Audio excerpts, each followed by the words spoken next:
Plans to build 6,500 settlement units in the West Bank have been approved since the beginning of 2017. AFP Israeli Attorney General Avichai Mendelblit has said that Palestinian land in the West Bank can be seized for use by Israeli settlers. His opinion comes following an earlier ruling which said that land could be seized on the grounds that settlers also form part of the local West Bank population. Mendelbit's legal opinion comes following a request to legalize a road to the illegal Jewish outpost of Harsha, near Ramallah. Plans to build 6,500 settlement units in the West Bank have been approved since the beginning of 2017. The Israeli government and pro-settler movement has become stronger and bolder than ever before during the presidency of Donald Trump.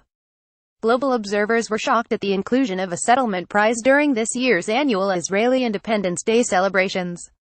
The award is the first of its kind and highlights increased commitment to the West Bank settlements, which are considered illegal under international law and seen as a key obstacle to the two-state solution. However, this is not the only example of increased pro-settlement activity by Israel since Donald Trump took office this year. Earlier this month, Israel's Attorney General said that privately owned Palestinian land could be seized for settlers' use. The move is the latest in an ongoing trend of settlement expansion which has peaked since U.S. President Donald Trump took office. Earlier this year, Supreme Court Justice Salim Jobran ruled that land could be seized by Israeli settlers as they formed part of the local population of the West Bank. Attorney General Avichai Mendelblit now says that Palestinian land can be expropriated for public purposes in settlements. Mendelblit's legal opinion comes following a request to legalize a road to the illegal Jewish outpost of Harsha, near Ramallah. At present, part of the path sits on privately owned Palestinian land, blocking legal access to the settlement and acting as an obstacle to the recognition of the outpost by the Zionist state. Mendelblit previously opposed the expropriation of private Palestinian land at Harsha. Earlier this year, the Attorney General said that giving the go-ahead for the controversial road would present legal issues because it would only in use by the Jewish population. However, in this week's legal opinion, Mendelblit said that he could see no reason why the move could not go ahead. Speaking earlier this year, Supreme Court Justice Jobran said, Israelis are included among the civilian population of the area and therefore the military commander's duty also extends to them. Last month a group of Israeli settlers were filmed stealing from an olive harvest in the West Bank. Despite video footage, the four were released without charge after being detained by Israeli police.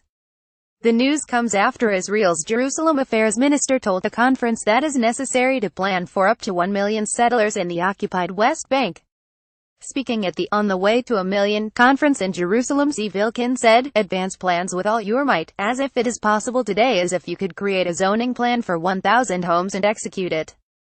If everyone does this, I believe that the numbers will become the reality of our lives. According to the minister, an increased number of Israelis in the West Bank will change the entire outlook with regard to diplomacy, security and settlements.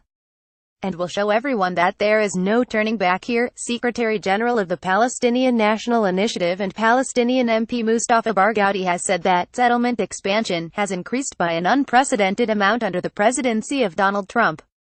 Barghouti believes that the current Israeli government has no ambition to allow the establishment of an independent Palestinian state. We are facing a dangerous Israeli project. We must confront this with a strong and effective Palestinian unity, he told Anadolu Agency. There are no areas under the control of the Palestinian Security Authority.